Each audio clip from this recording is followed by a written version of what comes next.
क्यों बुझनू कक्का कहा बउआ। आई स तो अहूँ के बचवा के 12वीं के एग्जाम छलै ने यो, हाँ हाँ से एग्जाम द पायल कि नहीं? ए एग्जाम तो दऽ देलकै पर नहीं पूछब बउआ। की भऽ गेल से? ए लऽ कऽ तऽ गेलहुँ ओकरा 9:01 पर पहुँचलहुँ।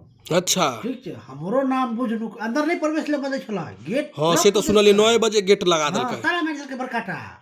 हाँ हम थानेदार सब हवलदार सब ए रुक जाओ रुक जाओ, तो हमरो नाम बुझलू कक्का। हमहू की केलहुँ, ग्रिल छरपा देलहुँ। अच्छा ग्रिल तरपा देलिए, छरपा देलियै। मुँहो कान फूटि गेल हेतै। नहीं से तो मुँह कुदि गेल। अच्छा कुदि गेल तो बात नहीं कहलक प्रशासन वाला सब? प्रशासन रोकलकै की।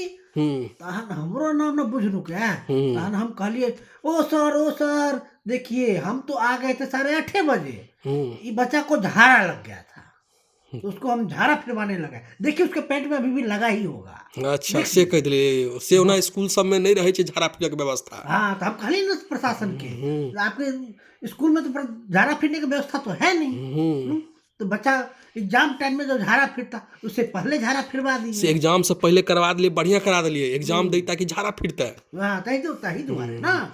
लेकिन आप से एहन नहीं करब गलती, हर बेर एग्जाम के टाइम में यहाँ ग्रिल नहीं छरपेबै, समय पर जायल करू। हाँ समय पर केना नहीं गेली बउआ, हम 6 बजे भोर में निकल लिए। 6 बजे भोरे में? 6 बजे भोरे में तैयो हाँ 9 बजे तक नहीं पहुँचलिए। तैयो हमरे एहन ड्राइवर छले जोकरा हम 9:01 में पहुंचा दिलिए। ओ बुझते छ कते जाम छे, पूरा एत से लगा बाजार लाइन कते जाम छे, आ जगह जगह साला खड्डा खुनवा देने छे रोड पर, रोड बनावा के नाम पर। से तो पूरा हाँ से तो पूरा बाजार में कतो गुमती बन रहल छे, कतो हाईवे बन रहल छे, किछ बन रहल छे, पूरा रोडे खुनने छे, पूरा जाम छे। एग्जाम छले अलग। तैयो हम ओकरा 9:01 में पहुंचा दिलिए से हाँ परीक्षा दऽ देलकै। तहन हम नहीं तो अगला बेर से हाँ 6:30 बजे गेल रहिए। हाँ 6:30 बजे निकल रहिए, तो अगला बेर से 5 बजे जाब।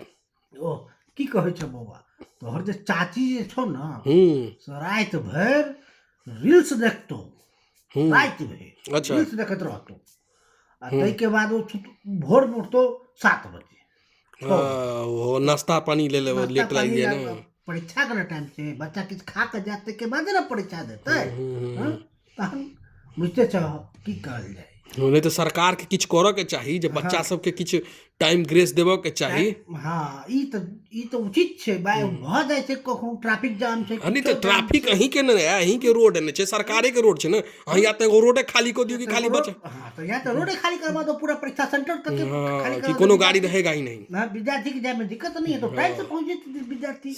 से नहीं ना करत सरकार, अपन गलती कहियो मनल के है सरकार। से कहियो मानते नहीं ना मानते, खाली वोट बात ठोक रोड पर खड्डे जे भ जाय छे तो की कहे छे, आप गाड़ी चलाए तो इसलिए खड्डा हो गया, रोड के साइड चलिए ना गाड़ी लेके। नहीं गाड़ी के लोग कोड़ा में लेकर चलते। हां कोड़ा में लेकर चलिए, कोड़ा में लेकर चलते लोग। हां ना सरकार के दोष अपन नहीं दे छे। नहीं हो एग्जाम सेंटरों सब दूर दूर फेंक देला। हां तो बुझो हमर गांव कत हमर बचवा के सेंटर कत पूरा 15 किलोमीटर के फर्क छे। 15 किलोमीटर 10 किलोमीटर अहाँ के तो 15 किलोमीटर छे, बहुत आदमी सब 50 60 किलोमीटर दूर से आवे छे एग्जाम देबो। हां ओहो में 10 किलोमीटर का लंबा जाम झेला पड़े छे, से न बुझो। हां 10 किलोमीटर लंबा जाम झेला पड़े छे। हां ओइ पर कोनो ट्रैफिक किछो नहीं, ट्रैफिक पुलिस की रहत, खाली गाड़ी पर हमें बस। हां कनी एमर से हमर गाड़ी कर दियो तो अहाँ के गाड़ी पर दे, गाड़ी पर बस गाड़ी पर पाछे डंडा बने जा पड़े, सेहो न कर दे यार। से संस्कारे नहीं सीखने छे, कि संस्कारे नहीं सीखने छे।